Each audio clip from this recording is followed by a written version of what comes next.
पूरा अलर्ट रहना है। इसलिए बाबू साहब की देखिए अभी जनवरी आएगा, कुछ दिन पिकनिक में चला जाएगा, फिर मकर संक्रांति आएगा, फिर सरस्वती पूजा आएगा। तो हमारे पास अगर देखा जाए तो काफी कम समय है। कोई भी चीज है उसको रटते हैं, 4 बार 5 बार रटते हैं। तो उसके बाद भी अगर मान के चले आपसे भूल होता है तो उसको आप हाथ से प्रैक्टिस कीजिएगा, क्योंकि आप जितना पढ़ के रट के याद करोगे उससे ज्यादा आप हाथ से अगर लिखोगे ना 3 बार 4 बार तो उसको आप याद हो जाएगा। तो जहाँ असुविधा होगी, आपके शिक्षक आपके प्रिंसिपल तो साथ में ही, आपके विधानसभा के आपके एमएलए हम भी आपके साथ हैं। जहाँ हमारी आपको जरूरत पड़ेगी आप हमें बेहतर याद कीजिएगा, ठीक है। आज चूंकि समय का अभाव है, 1 घंटे हम आपको ले लेते हैं, लेकिन समय का अभाव पढ़ाई लिखाई ठीक से कर रहे हैं ना? क्योंकि हम लोग जो है मिडिल क्लास फैमिली से आते हैं। भले आपके प्रिंसिपल आपके साथ खड़े हैं, आपके एमएलए भी आपके साथ खड़े हैं, लेकिन हम लोग मिडिल क्लास फैमिली से आते हैं। हमारी पूंजी शिक्षा ही है। हमारे मम्मी पापा के पास उतने पैसे नहीं है कि हम शिक्षा में अच्छा नहीं करेंगे तो हम कोई बढ़िया व्यापार को आगे बढ़ा सकते हैं। कौन सी क्लास है?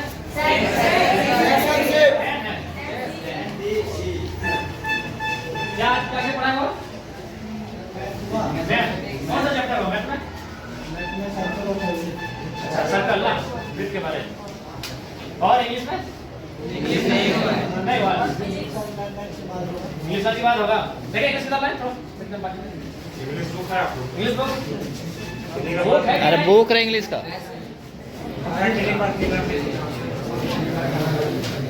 ठीक है, आप पढ़ाते रहो। सबसे पहले हमारी बात को आप लोग सुनिए। 10 में है ना?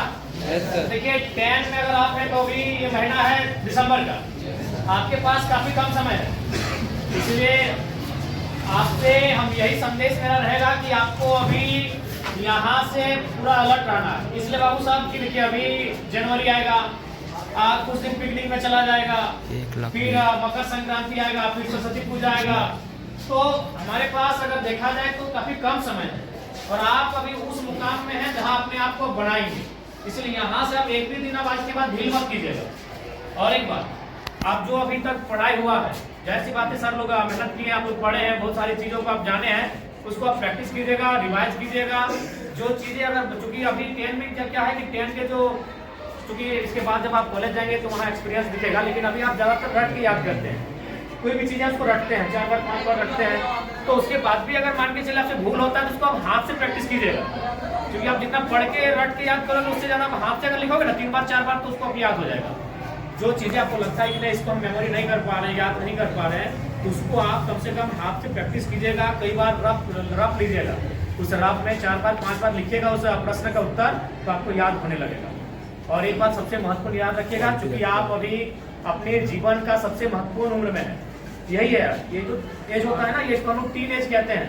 हमको अपने आप को बनाना भी यही है और बिगाड़ना भी यही है। अब ये डिपेंड आप पे करता है। देखिए आपके माता पिता तो इस उम्मीद से आपको भेज रहे हैं कि मेरा बेटा वहां जाएगा, गुरुजी के सानिध्य में बैठेंगे, पढ़ेंगे तो बन के आएंगे, लेकिन अब आप यहाँ क्या व्यवहार करते हैं ये आप पे डिपेंड करता है।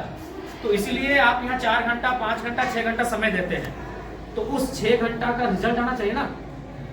मान के सपोज दैट अगर किसी भाई को अगर पढ़ने में मन नहीं लग रहा है तो मान के चलो वो 6 घंटा अगर सिर्फ ग्राउंड में दौड़ेगा तो इस राज्य के नंबर 1 धावक बनेगा कि नहीं। अगर वो पहाड़ नहीं चढ़ेगा, अगर वो गीत ही 6 घंटा प्रैक्टिस करेगा तो एक बेहतरीन गीतकार बनेगा कि नहीं। तो हमारे कहने का मतलब है आप यहाँ 6 घंटा समय दे रहे हैं, और जहां आप समय दे रहे हैं वहां से अगर कुछ रिजल्ट नहीं हासिल करेंगे तो फिर गलत बात है कि नहीं। तो इसलिए आप यहाँ 6 घंटा समय दे रहे हैं, अपना 5 घंटा आप समय दे रहे हैं, तो इसलिए यहाँ से आपको परिणाम हासिल करके जाना है, यहाँ से आपको रिजल्ट लेके जाना है। इस बात को आपको ध्यान में रखना है, ठीक है। बाकी आपको जहां असुविधा होगी, आपके शिक्षक आपके प्रिंसिपल तो साथ में ही, आपके विधानसभा के आपके एमएलए हम भी आपके साथ हैं। जहां हमारी आपको जरूरत पड़ेगी आप हमें बेहतर याद कीजिएगा, ठीक है। आज चूंकि समय का अभाव है, 1 घंटे हम आपको ले लेते हैं, लेकिन समय का अभाव है, ठीक। इसको हमको समझना ठीक है।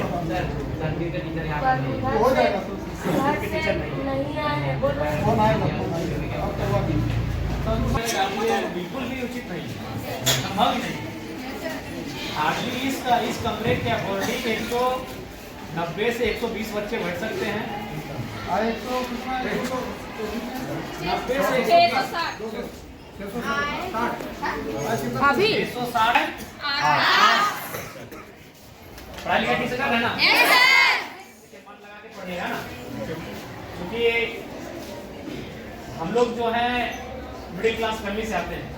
भले आपके प्रिंसिपल आपके साथ खड़े हैं, आपके एमएलए भी आपके साथ खड़े हैं, लेकिन हम लोग मिडिल क्लास फैमिली से आते हैं। हमारी पूंजी शिक्षा ही है।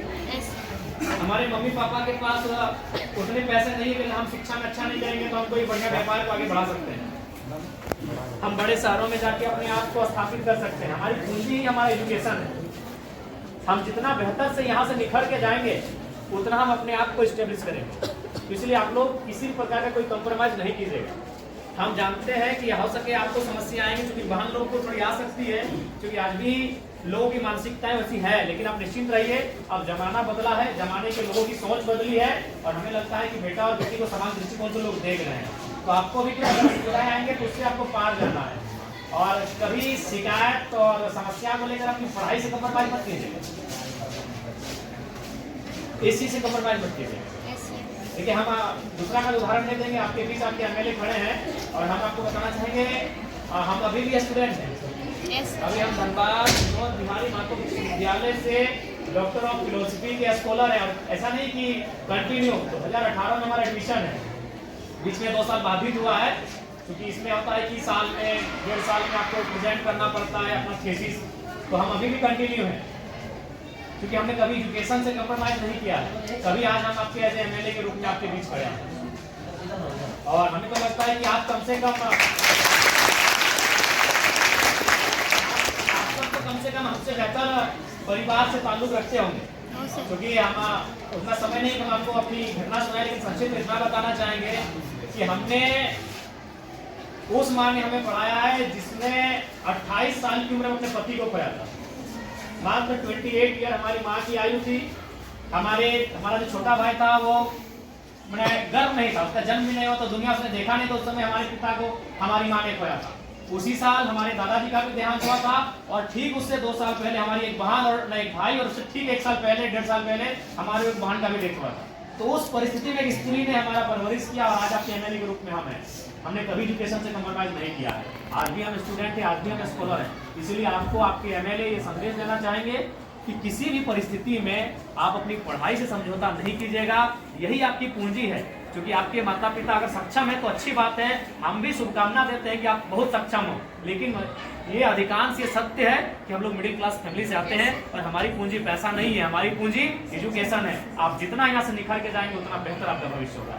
इसीलिए कंप्रोमाइज बिल्कुल मत कीजिएगा। अगर आप पढ़ के जाएंगे तो कोई ना कोई रास्ता मिल जाएगा।